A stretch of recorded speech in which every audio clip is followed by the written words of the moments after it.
I'm very excited to go to Lausanne to do some research in the IOC's archive, which is housed in Lausanne, looking at the history of support personnel's involvement with the Olympics and looking at our current rules compared to the original rules, how they've changed. There's really no discussion or dialogue of how we've got from the beginning of bringing doctors or physiotherapists, trainers, exercise physiologists, sports psychologists. Some Olympic teams come with a really big, what they would call entourage of support personnel.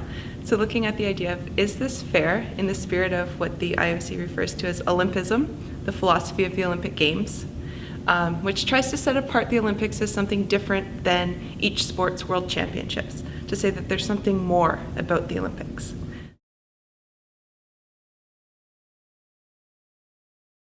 In the last 5 years, there's been so many changes in how drug testing is approached, moving away from requiring an analytical finding, like a positive drug test sample, to having non-analytical methods of investigation, of interviews with people who could say you use drugs, to much more of a criminal approach to investigation. Also with biobanks of storage of samples for up to 10 years, just the deep freeze to have retroactive testing.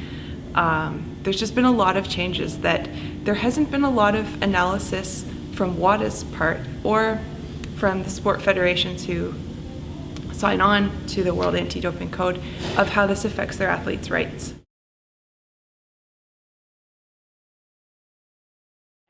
What it really comes down to is if the athlete is following the rules. So it becomes a question of rule following more so than ethics. Because if the athlete is sleeping in an oxygen tent, he or she's getting the same effect as if they're training at altitude. So to try to keep the playing field as fair as possible, we can't ban athletes who live in high altitude cities. So it becomes a bit of a slippery slope. If that's okay, if you can train at altitude, if you can move to a high altitude city to train, why can't you mimic those effects in a low altitude city? But as you point out, it is the same as either using EPO or blood doping by taking your own blood out and inserting it back in later at a later date.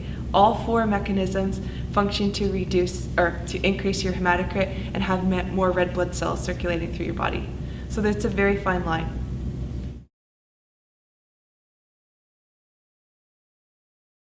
The history of sex testing is just outrageous now of what people would agree is an appropriate way to treat athletes. But with the IAAF's new gender verification procedures, seems to be taking steps back towards that. So in the past, where all women had to have their chromosomes or their cheek cell swabs done to check their chromosomes. So if you weren't an XX, you weren't unable to participate any longer. That was eliminated because the science behind it wasn't sound.